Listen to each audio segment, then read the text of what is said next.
তোমরা যারা ICDS interview worker অথবা হেল্পার পদে ইন্টারভিউ দিতে চলেছো, তোমরা অবশ্যই তোমার এরিয়ার এমএলএ এর নাম, জেলা পরিষদের সভাপতি, ব্লক পঞ্চায়েত সমিতির সভাপতি নাম অবশ্যই জানবে। তোমার নিজের প্রধানের নাম, পঞ্চায়েতের নাম অবশ্যই জানবে। তোমার গ্রাম পঞ্চায়েতের আশেপাশে আর কোন কোন গ্রাম পঞ্চায়েত আছে সেটাও জানবে, কারণ এগুলো জিজ্ঞেস করা হয়। তোমাকে জিজ্ঞেস করা হতে পারে যে আপনি কেন আইসিডিএস ওয়ার্কার হতে চান, বা আপনি কেন আইসিডিএস হেল্পার হতে চান। অথবা তোমাকে এরকম ভাবে প্রশ্ন করা হতে পারে যে আপনি কি কখনো আইসিডিএস সেন্টার ভিজিট করেছেন, কোনোদিন আইসিডিএস সেন্টারে গিয়েছেন? যদি গিয়ে থাকেন তাহলে সেখানে কি দেখেছেন। তো এই যে প্রশ্নটা, আইসিডিএস সেন্টারে গিয়েছেন কিনা, এটার প্রশ্নের উত্তর তোমার কাছেই থাকবে। তুমি কি দেখেছো তোমার কাছেই থাকবে, সেটার জন্য আলাদা করে নোটস পাওয়া যাবে না। কিংবা তোমার গ্রাম পঞ্চায়েত প্রধানের নাম, তোমার উপপ্রধানের নাম, তোমার পঞ্চায়েতের নাম, সেটাও তোমাকে নিজেকেই জানতে হবে। বিডিওদের নামগুলো মাঝে মধ্যে পরিবর্তন হয়, কিন্তু প্রত্যেক সপ্তাহে পরিবর্তন হয় এরকম নয়। আমার কাছে তোমরা এমএলএদের নামের লিস্ট পেয়ে যাবে, বিডিওদের নামের লিস্ট পেয়ে যাবে, এসডিওদের নামের লিস্ট পেয়ে যাবে, সিডিপিওদের নামের লিস্ট পেয়ে যাবে। এছাড়াও ডিএম, ডিপিও এদের নামের লিস্ট পেয়ে যাবে। সেই বিষয়গুলোতে নোটস রয়েছে। তোমাকে এটাও জিজ্ঞেস করা হতে পারে যে আপনি তো এমএ পাস করেছেন, বা আপনি তো বিএ পাস করেছেন, বা আপনি তো বিএসসি, এমএসসি, আপনি তো অনেক শিক্ষাগত যোগ্যতা আপনার রয়েছে, তাহলে আপনি কি এই কাজটি করতে পারবেন? এই প্রশ্নের উত্তরও কিন্তু তোমাদের নিজেকেই রেডি করতে হবে। তো আজকে তোমাদের ইন্টারভিউয়ের জন্য গুরুত্বপূর্ণ দুই একটি বিষয় নিয়ে একটু আলোচনা করছি, যেগুলো নোটস তোমরা মনে করলে আমার কাছ থেকে নিতে পারো। দেখো, একটা ভীষণ গুরুত্বপূর্ণ টপিক হলো national rural health mission, NRHM। তো এই প্রকল্পটি কত সালে চালু হয়েছে? এটা 2005 সালের 12 এপ্রিল এই প্রকল্পটি চালু হয়েছে। এই প্রকল্পের উদ্দেশ্য কি? MMR অর্থাৎ ম্যাটারনাল মর্টালিটি রেশিও, এটাকে কমানো। ম্যাটারনাল মর্টালিটি রেট 1000 জীবন্ত প্রসবে অর্থাৎ লাইভ বার্থে MMR, প্রসূতিকালীন মায়েদের মৃত্যুর হার 1-এ নামিয়ে আনা। অর্থাৎ অনেক সময় দেখা যায় যে সন্তান জন্ম দেওয়ার সময় মায়ের মৃত্যু হয়, তো এই সংখ্যাটা যা আছে বর্তমানে সেটাকে অনেকটা নিচে নামিয়ে আসা, 1000 জনের মধ্যে কেবলমাত্র 1-এ নিয়ে আসা। IMR ইনফ্যান্ট মর্টালিটি রেট, জন্মকালীন শিশুর মৃত্যুর হার, সেটা হচ্ছে প্রতি 1000 জন জীবিত শিশু জন্মালে শিশু মৃত্যুর হার 30-এ নামিয়ে আনা। এটা ছিল উদ্দেশ্য 2005 সালে। TFR টোটাল ফার্টিলিটি রেট, প্রজননের হার 2017 সালের মধ্যে 2.1-এ নামিয়ে আনা। এরপরে বলা হয়েছে সকলের জন্য 2009 সালের মধ্যে নিরাপদ পানীয় জল সরবরাহ করা। 0 থেকে 3 বছরের অপুষ্ট ও নিম্ন ওজনের শিশুর সংখ্যা 2015 সালের মধ্যে 29% এবং 2017 সালের মধ্যে 27%-এ নামিয়ে আনা। নারী ও বালিকাদের রক্তাল্পতার সংখ্যা, অ্যানিমিয়া যেটা, সেটা 2007 সালের মধ্যে 58.8% থেকে 2017 সালের মধ্যে 28%-এ নামিয়ে আনা। লিঙ্গানুপাত অর্থাৎ সেক্স রেশিও 2011-12 সালের মধ্যে 935 এবং 2017 সালের মধ্যে 950-এ উন্নীত করা। তো দেখো, যে বিষয়গুলো দাঁড়ালো সংক্ষেপে, সেটা হচ্ছে যে IMR কমানো, MMR কমানো, TFR বাড়ানো, TFRটা কমানো, সকলের জন্য নিরাপদ জল সরবরাহ, অপুষ্ট ও নিম্ন ওজনের শিশুর সংখ্যা কমিয়ে আনা, নারী ও বালিকাদের রক্তাল্পতা হার নামিয়ে আনা।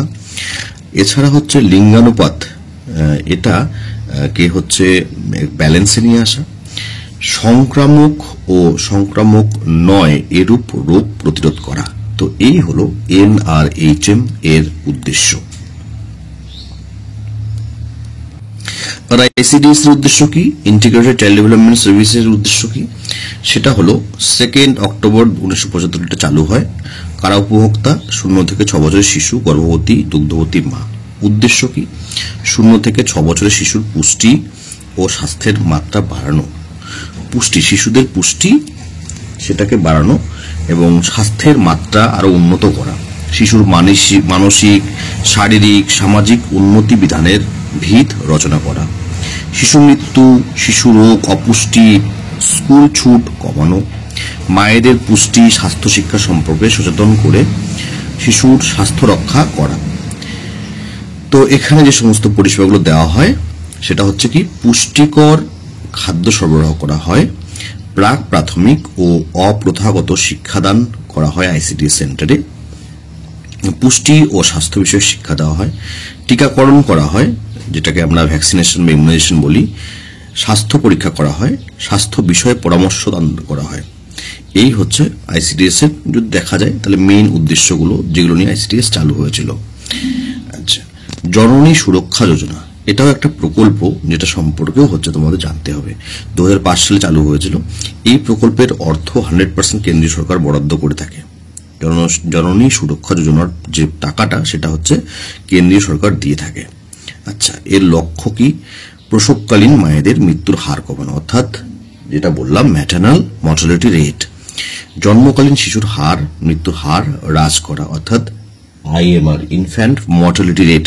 এই যে ইনফ্যান্ট মর্টালিটি রেট, আইএমআর, তারপরে এমএমআর, ম্যাটারনাল মর্টালিটি রেট, এইগুলো জিজ্ঞেস করা হয় ফুল ফর্ম এবং বানান।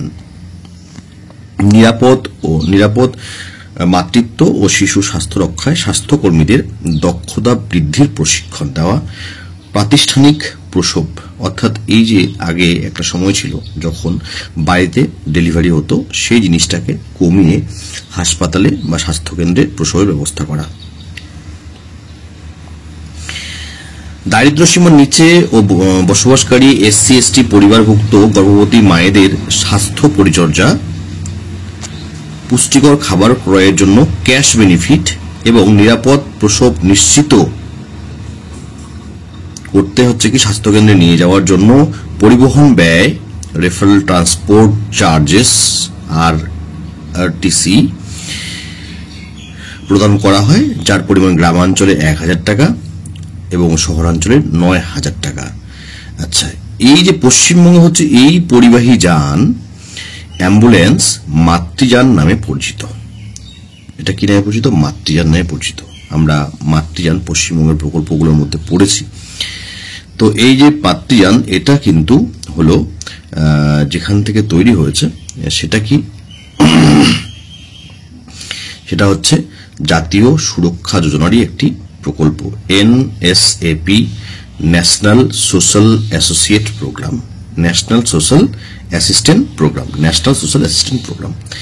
আচ্ছা, তারপরে আমরা দেখব সবলা মেলা, মুক্তিধারা ও এসবিএসকেপি উপভোক্তাদের তৈরি সামগ্রী নিয়ে রাজ্য স্তর থেকে মহকুমা স্তর পর্যন্ত এই মেলা করা হয়। সবলা মেলাটা হচ্ছে আইসিডিএস এর একটা অঙ্গ। এটা থেকে প্রশ্ন করা হয়। বিশেষ চাহিদা সম্পন্ন শিশুদের জন্য সুবিধা, যেটা হচ্ছে সিডব্লিউএসএন, সেটা কি, প্রতিবন্ধী শিশুদের হুইল চেয়ার দেওয়া হয়, ক্র্যাচ দেওয়া হয়, ব্লাইন্ড স্টিক দেওয়া হয়, প্রথম থেকে দ্বাদশ শ্রেণী পর্যন্ত ব্রেইল পদ্ধতিতে ছাপানো বই পড়তে দেওয়া হয়। এছাড়াও মাসিক একটা নির্দিষ্ট ভাতা দেওয়া হয় 2500 টাকার পরিমতো। শিশু সাথী প্রকল্প নিয়ে আমি আগেও বলেছি, আরো একবার বলছি, ভ্রাম্যমাণ মেডিকেল টিম যারা জন্মগত প্রতিবন্ধকতা সম্পূর্ণ শিশু যথা কনজেনিটাল হার্ট ডিজিজ অন্বেষণ, নিরীক্ষণ ও নিখরচায় তাদের নির্দিষ্ট সরকারি বা বেসরকারি হাসপাতালে চিকিৎসার ব্যবস্থা করা।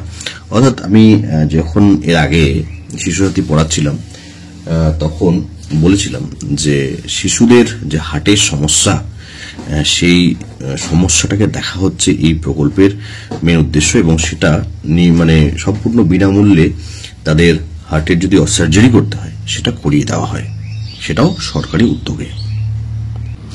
দেখো এখানে দুটো প্রকল্প নিয়ে কথা বলছি। একটা হচ্ছে রূপশ্রী, একটা হচ্ছে জয় জোহার প্রকল্প। জয় জোহার প্রকল্পটা কি? তপশিলি উপজাতি মানে এসটি শিডিউল ট্রাইব যারা রয়েছে 60 বছরের বেশি বয়স্ক সরকারি কোনো পেনশন স্কিমে অন্তর্ভুক্ত না হলে এই প্রকল্পে মাসিক 1000 টাকা পেনশন দেওয়া হয় জয় জওহার প্রকল্পে, অর্থাৎ যেটা ওল্ড এজ পেনশন সেটা। রূপশ্রী প্রকল্প বিবাহযোগ্য মেয়েদের বিবাহের জন্য এককালীন 25,000 টাকা সাহায্য দেওয়া হয়। পাত্রীর বয়স 18 ও পাত্রের বয়স 21 বছর অধিক হতে হবে। পাত্র বা পাত্রীর প্রথম বিবাহ হতে হবে। পরিবারের আয় 1.5 লক্ষ টাকার বেশি হওয়া যাবে না। ঠিক আছে, তো এই হলো কয়েকটি গুরুত্বপূর্ণ ইনফরমেশন, কয়েকটি গুরুত্বপূর্ণ তথ্য সোশ্যাল স্কিম নিয়ে তোমাদের সঙ্গে আলোচনা করলাম। এরকম প্রচুর রয়েছে যেগুলো ভিডিওতে বলে শেষ করা সম্ভব নয়। তোমরা যদি নোটসগুলো প্রয়োজন হয় তোমরা আমাকে হোয়াটসঅ্যাপ করবে। আমার হোয়াটসঅ্যাপ নাম্বার হলো 9641015588। তোমাদের এই নোটসগুলোর জন্য 300 টাকা পে করতে হবে।